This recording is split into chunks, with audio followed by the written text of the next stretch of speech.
అమిత్ దబోల్కర్తో పాటు గోవింద్ పన్సారే బిడ్డ మేఘా పన్సారే కూడా మన మీటింగ్ స్టార్ట్ చేయాలి.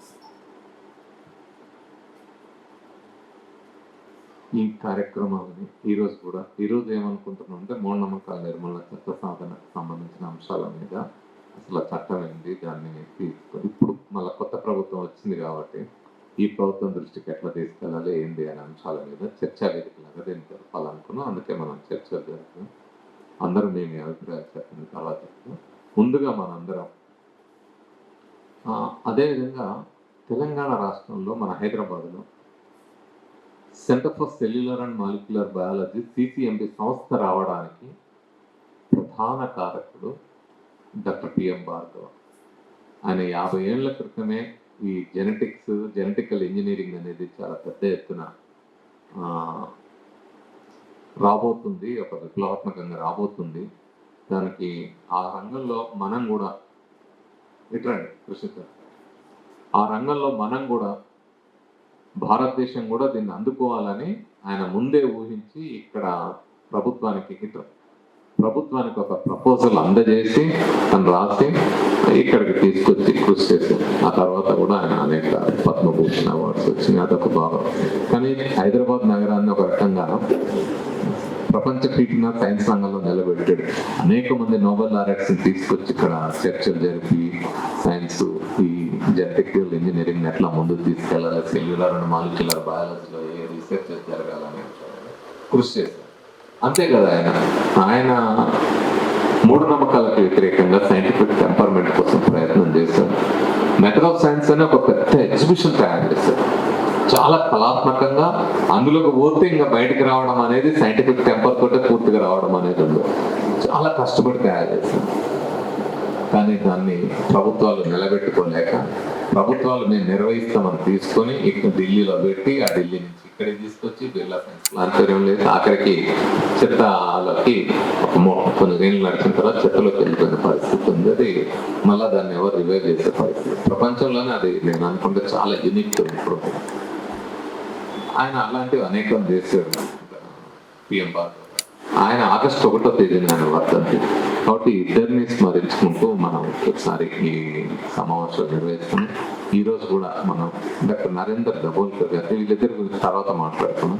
ముందు వాళ్ళిద్దరికీ కూడా మనం నివాళులర్పించి మౌనం పాటించి ఆ తర్వాత మన కార్యక్రమాన్ని కొనసాగించాం. దాడులు వీటన్నిటిలో ప్రజలు పడుతున్న ఇబ్బందులు ఇవన్నీ హత్యలకు గురవడం, దాడులకు గురవడం ఇవన్నీ గమనించి మహారాష్ట్ర అంధశ్రద్ధ నిర్మూలన సంస్థని ప్రారంభించి మహారాష్ట్ర అంతా తిరిగి మూఢనమ్మకాలకు వ్యతిరేకంగా పెద్ద ఎత్తున ప్రచార కార్యక్రమాలు నిర్వహించడమే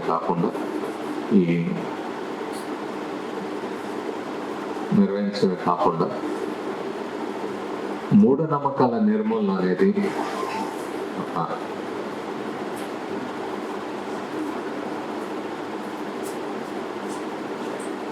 చర్చలు జరిపి అనేక మందికి దాన్ని మొత్తం రాష్ట్రం అంతటా కూడా చర్చలు నిర్వహించి కౌన్సిల్లో ఆయన ఉన్నప్పుడే వాళ్ళందరినీ ఆ రాజకీయ పార్టీలను తెచ్చి కౌన్సిల్లో దాన్ని ప్రవేశపెట్టింది. ఆ చట్టం కోసం పనిచేస్తున్నందుకే మతోన్మాదులు హిందూ సనాతన ధర్మ సంస్థల పేరుతో ఆయనని అనేక సార్లు అటాక్ చేశారు. ఆఖరికి ఆయన ఒకరోజు ఆగస్టు 20వ తేదీ 2013లో ఆయన మార్నింగ్ వాక్ వెళ్ళినప్పుడు తుపాకులతో కాల్చింది. మనం చూస్తే డాక్టర్ నరేందర్ దబోల్కర్ గారిని, డాక్టర్ గోవింద్ పన్సారేని, హంపి మాజీ university vice chancellor professor MM కల్బుర్గిని, గౌరీ లంకేష్ వీళ్ళు నలుగురిని చంపింది ఒకే ప్యాటర్న్. సేమ్ తుపాకులు, సేమ్ పద్ధతులు వెళ్ళడం, వాళ్ళ ఒంటరిగా ఉన్నప్పుడు పట్టుకోవడం, కాలు చంపడం. ఇవ్వండి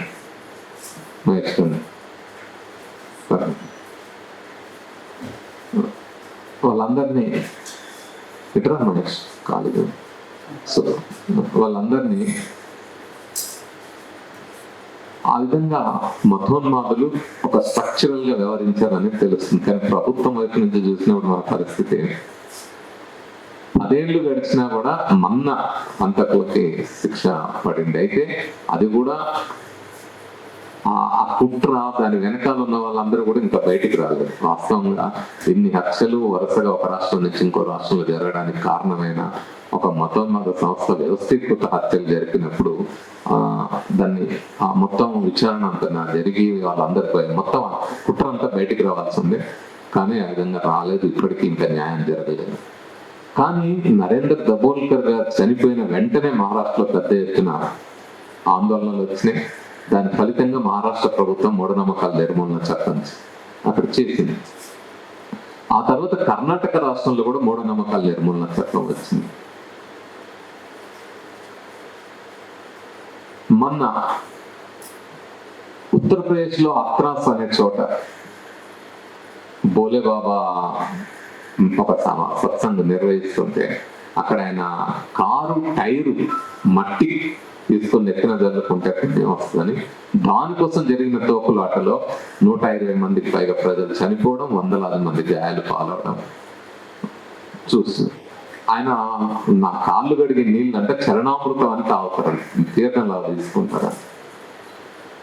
ఆయన చుట్టూ ఎప్పుడు కన్నెపిల్లలే ఉంటారంట. ఆయన స్నానం చేసినా, ఆయన భోజనం చేయాలన్నా, తినిపించేదంతా వాళ్ళే. సో ఈ ఘటన జరిగిన తర్వాత 120 మంది చనిపోయిన తర్వాత పార్లమెంటు రాజ్యసభలో కాంగ్రెస్ పార్టీ జాతీయ అధ్యక్షులు మల్లికార్జున ఖర్గే గారు దాన్ని ఖండిస్తూ మాట్లాడారు. ఆ మాట్లాడిన తరువాత అందులో ఆయన ఒక డిమాండ్ చేశారు. ఏమిటా డిమాండ్ అంటే, ఇలాంటి పాపాలు, ఇలాంటి దారుణాలు జరుగుతూ ఉన్నాయి, మూఢనమ్మకాలతో ప్రజలు ప్రాణాలు కోల్పోతున్నారు, ఆస్తులు కోల్పోతున్నారు, అనేక రకాలుగా నష్టపోతున్నారు. కాబట్టి మహారాష్ట్రలో, కర్ణాటకలో ఉన్నట్టుగా ఆ రాష్ట్రాల్లో ఉన్నట్టుగా కేంద్రం కూడా మూఢనమ్మకాల నిర్మూలన చట్టం తీసుకురావాలని ఆయన డిమాండ్ చేశారు రాజ్యసభలో. మరి రేవంత్ రెడ్డి గారి ప్రభుత్వం, కాంగ్రెస్ పార్టీ ప్రభుత్వం, వాళ్ళ జాతీయ నాయకుడే, జాతీయ అధ్యక్షుడే రాజ్యసభలో కేంద్రం మూఢనమ్మకాల నిర్మూలన చట్టం తీసుకురావాలి మహారాష్ట్రలో, కర్ణాటకలో అని డిమాండ్ చేశారు. మరి ఆ జాతీయ అధ్యక్షుడు చేసిన డిమాండ్ను మరి తెలంగాణ పిసిసి అధ్యక్షుడు, ముఖ్యమంత్రి ఆయన కూడా ఆ డిమాండ్ ఒప్పుకొని తెలంగాణ రాష్ట్రంలో మూఢనమ్మకాల నిర్మూలన చట్టం కాంగ్రెస్ పార్టీ తీసుకురావాలి. అది ఇప్పుడు అధికారంలో ఉన్న పార్టీ కాబట్టి మనం ఆ చట్టాన్ని తీసుకురావాలని డిమాండ్ చేయాలనే ఉద్దేశంతో ఈ విషయాన్ని మనం ఇక్కడ కాంగ్రెస్ ప్రభుత్వాన్ని గుర్తు చేయాలి. అదేవిధంగా కర్ణాటకలో తీసుకొచ్చిన ప్రభుత్వం సిద్ధరామయ్య, ఆనాటి కాంగ్రెస్, ఆనాటి ఇప్పుడు ఆయన ఉన్నాడు, అంతకుముందు ఆయన ఉన్నప్పుడే కర్ణాటకలో కూడా ఈ చట్టం తీసుకొచ్చారు, మూఢనమ్మకాల నిర్మూలన చట్టం. మరి ప్రతిదానికి అక్కడ డిప్యూటీ సీఎం వచ్చి ఇక్కడ వీళ్ళకి సలహాలు ఇస్తా ఉన్నాడు, మాట్లాడుతూ ఉన్నారు. అంటే కర్ణాటక అంటున్నారు, అక్కడ వచ్చినట్టు ఇక్కడ అధికారంలోకి వచ్చి ఉంటున్నారు. సో మరి కర్ణాటక రాష్ట్రంలో ఉన్న చట్టం కూడా ఇక్కడికి రావాలి కదా అని మనం డిమాండ్ చేయాలి.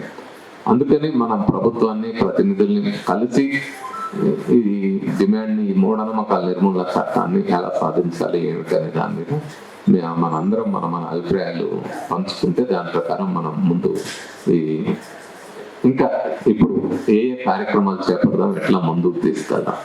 ఎందుకంటే నరేందర్ దబోల్కర్ గారికి నివాళులు అర్పించడం అన్నా, డాక్టర్ పిఎం భార్గవ గారికి నివాళులు అర్పించడం అన్నా కేవలం మనం దండలేసి మౌనంగా ఉండడమే కాదు కదా. వాళ్ళ ఆశయాలు ఏవైతే ఉన్నాయో, మూఢనమ్మకాలు లేని ఒక వైజ్ఞానిక సమాజం ఏర్పడాలని కోరుకున్నారు. కాబట్టి దానికోసం మనందరం కలిసికట్టుగా పనిచేయాల్సిన అవసరం ఉంది. దాన్ని ఎలా ముందుకు తీసుకెళ్దాం. ఎందుకంటే డాక్టర్ పిఎం భార్గవ సైంటిస్ట్ గా మొత్తం సైంటిఫిక్ కమ్యూనిటీకి అంతా తెలుసు, ఇంటర్నేషనల్ సైంటిఫిక్ కమ్యూనిటీకి తెలుసు ఆయన ఎంత పెద్ద సైంటిస్ట్ తెలుసు. అదే సందర్భంలో ఆయన మూఢనమ్మకాలకు వ్యతిరేకంగా ఎంత గట్టిగా నిలబడేవాడంటే, చేప మందు మీద నేను హైకోర్టుకి వెళ్ళాను. హైకోర్టులో మీకు కేసు వేసినప్పుడు నేను డాక్టర్ పిఎం భార్గవ మా ఇద్దరు పేర్లతో వేసాను హైకోర్టులో ప్రభుత్వం మీద, ఫస్ట్ నేను, సెకండ్ భార్గవ. ఆ విధంగా అంత పెద్ద సైంటిస్టు నేను ఫస్ట్ రెస్పాండెంట్, తర్వాత ఆయన సెకండ్ నుండి ఒప్పుకోవడం కూడా మనకు అది అంతే కదా. ఆ రోజు మేము ఫస్ట్ అసలు గవర్నమెంట్ శాంపిల్స్ తీసుకోక ముందు చేప మందులో ఏముందో మేము ప్రయత్నం చేద్దాం అనుకుని శాంపిల్స్ మేము కలెక్ట్ చేసి చాలా భద్రంగా సీల్ చేసి సైంటిఫిక్ గా భార్గవ గారి అవన్నీ ఒక పద్ధతి చెప్పి ఆ ప్రకారం సీల్ చేసి వింటా ల్యాబ్స్ పంపించి మేము రిపోర్ట్ తెప్పించాం. భార్గవ గారు ఆయనే అఫీషియల్ గా పంపించి ఆ రిపోర్ట్స్ తీసుకొచ్చారు. ఈ రిపోర్ట్స్ అన్ని మేము హైకోర్టులో సబ్మిట్ చేసిన తర్వాత ఇమ్మీడియట్ గా హైకోర్టు గవర్నమెంట్ ఆర్డర్స్ ఇచ్చింది. అసలు ఇందులో చేప మందు ఉందా, ఉపసాన్ని తగ్గించే మందు ఉందా లేదా, ఇది ఎట్లా చేయండి అని. సో ఆర్డర్స్ వచ్చినాయి. గవర్నమెంట్ కి అప్పుడు హైకోర్టు ఒక డైరెక్షన్ ఇచ్చింది, చేప మందులో ఉబ్బసం నివారించే మందులు ఉన్నట్టు ఏ విధమైన ఆధారాలు లేవని తెలుగు, ఇంగ్లీష్, హిందూ, ఉర్దూ భాషల్లో బ్యానర్లు కట్టి ప్రచారం చేయమని, మీడియాలో ప్రచారం చేయమని ప్రభుత్వానికి ఆర్డర్ ఇచ్చిన. ఆ సంవత్సరం కట్టారు. మీకు తెలుసు లేదు, అంతకుముందు నేను ఇవన్నీ లెక్కలు తీసిన 1,00,000 అంతకుముందు మనం ఈ హైకోర్టు ఆర్డర్ కంటే ముందు కాలం చూస్తే 1,00,000కు పైగా గవర్నమెంట్ చేపలు అమ్మింది. చేప పిల్లలే మనకు లెక్క కదా, వాళ్ళు 1,00,000, 5,00,000, 10,00,000 లెక్కలు చెప్పొచ్చు. కానీ చేప పిల్లల లెక్క నేను ఆర్టీఐలో తీసుకున్నా. అప్పట్లో చేప పిల్లలు అంతకుముందు 1,00,000 ఉండేది. ఆ తర్వాత అది 90, 80, 70 అట్లా పడిపోకుంటూ వచ్చి చివరికి కరోనా ముందుకి 40,000కి పడిపోయింది. అంటే లక్షల్లో నుంచి వేలల్లోకి పడిపోయిన పరిస్థితి ఉంది. ఆ సమయంలో మనం అన్నిటికంటే, అంటే అది ఎంత ఎందుకు చెప్తున్నంటే, ఈ టైంలో భార్గవ గారు స్వయంగా ఎగ్జిబిషన్ గ్రౌండ్కి వచ్చి చేప మందు టైంలో ఆయన కరపత్రాల నుంచి ప్రజలను కూర్చోబెట్టి మీడియాకు అడ్రస్ చేసి ఇది ఎందుకు అన్సైంటిఫిక్ అనేది వివరించిన వ్యక్తి. అంటే ఫీల్డ్ లెవెల్ కూడా వచ్చి దిగి పనిచేసిన వారు. కాబట్టి ఈ మూఢనమ్మకాల నిర్మూలన, ఇంకా సైంటిఫిక్ టెంపర్ మీద అయితే భార్గవ గారి చొరవతోటి దాదాపు ఒక 30-40 మంది సైంటిస్టులు కలిసి సైంటిఫిక్ టెంపర్ మీద ఒక రిజల్యూషన్ పాస్ చేశారు. ఈరోజు సైంటిస్టులు అంటే మనకు కనపడుతున్నారు కదా, ఇస్రో చెంగలమ్మ గుడిలో ముహూర్తాలు పెట్టే సైంటిస్టులను చూస్తున్న కాలంలో సైంటిఫిక్ గా ఉన్నారు. Indian science Congress pseudo science Congress గా మారుతా ఉంది. ఇక్కడ ఏదో చర్చలు అంతా వేరే జరుగుతా ఉంది అన్నప్పుడు ఎట్లా చర్చ చేద్దాం సార్ అంటే, నేను ఏ సైంటిస్ట్ అన్నా రెస్పాండ్ అవుతాడేమో అని చూస్తే ఎవరు రెస్పాండ్ కాలే. భార్గవ్ గారు చూస్తేనేమో ఆయన వీల్ చైర్ లో ఉన్నాడు, బయటికి రాలేని పరిస్థితి. ఏం చేయాలని ఆవిడ చందన చక్రవర్తి గారితో మాట్లాడి భార్గవ్ గారితో మాట్లాడితే, ఇక బయటికి రాలేడు కదా అని భార్గవ్ గారి ఆఫీస్ లోనే, వాళ్ళ ఇంట్లోనే పైన ఆఫీస్ ఉంటే అక్కడే మీడియా మీట్ పెట్టి అక్కడికి అందరిని రప్పిస్తే దాదాపు 1.5 పైగా ఆయన విషయాలను వివరించారు. అంటే ఆ విధంగా నిరంతరం సైంటిఫిక్ టెంపర్ కోసం, మూఢనమ్మకాలకు వ్యతిరేకంగా వాళ్ళందరూ పనిచేశారు. కాబట్టి మనం ఆ స్ఫూర్తిని ముందుకు తీసుకెళ్లి ఈ మూఢనమ్మకాల నిర్మూలన చట్టాన్ని తీసుకురావాలనే డిమాండ్ చేయడం. ఈ చట్టం, ఈ సాధన కమిటీ ఏర్పడిన తర్వాత మనం అనేక కార్యక్రమాలు నిర్వహించాం. ఉస్మానియా యూనివర్సిటీలో పెద్ద వైజ్ఞానిక సభ నిర్వహించాం. తర్వాత నేను ఇంతకుముందు చెప్పినట్టు వరుసగా ఈ నరేంద్ర దాబోల్కర్, భార్గవ గారి సంస్మరణ సభలు జరపడము, రౌండ్ టేబుల్స్, చర్చా వేదికలు చేయడమే కాకుండా మనం అనుకున్నాం ప్రభుత్వానికి మీరు చట్టం చేయండి అంటే ఏ చట్టం చేయాలని వాళ్ళు అంటారు. కాబట్టి మనమే ఒక డ్రాఫ్ట్ తయారు చేద్దాం, మూఢనమ్మకాల నిర్మూలన చట్టం అని ఒక డ్రాఫ్ట్ తయారు చేద్దామని తెలంగాణ రాష్ట్రంలో ఉండే మూఢనమ్మకాలన్నీ అధ్యయనం చేసి, వివిధ రాష్ట్రాల్లో ఉన్న మహారాష్ట్ర, కర్ణాటక మూఢనమ్మకాల నిర్మూలన చట్టాలను అధ్యయనం చేసి, మరీ ముఖ్యంగా ఈ రాష్ట్రాల్లో ఉన్న చట్టాలను అధ్యయనం చేసి, ఇతర రాష్ట్రాల్లో బీహార్, ఒరిస్సా, రాజస్థాన్, అస్సాం ఇలాంటి అనేక రాష్ట్రాల్లో మూఢనమ్మకాల నిర్మూలన చట్టంగా లేకపోయినా బాణామతి అనో లేకపోతే బ్లాక్ మ్యాజిక్ కంట్రోల్ యాక్ట్ అనో ఇట్లాంటి కొద్ది అక్కడ ఆయా ప్రాంతాల్లో ఉన్న వాటి అనుగుణంగా అక్కడ స్థానిక చట్టాలు కూడా ఉన్నాయి. సో వాటిని కూడా అధ్యయనం చేసి మన తెలంగాణ రాష్ట్రంలో ఏ విధమైన చట్టం ఉండాలి ఏమిటి అనే అంశాల మీద మనం, మీరు ఇక్కడ కొద్దిగా జరగండి, ఆ సీట్ ఖాళీగా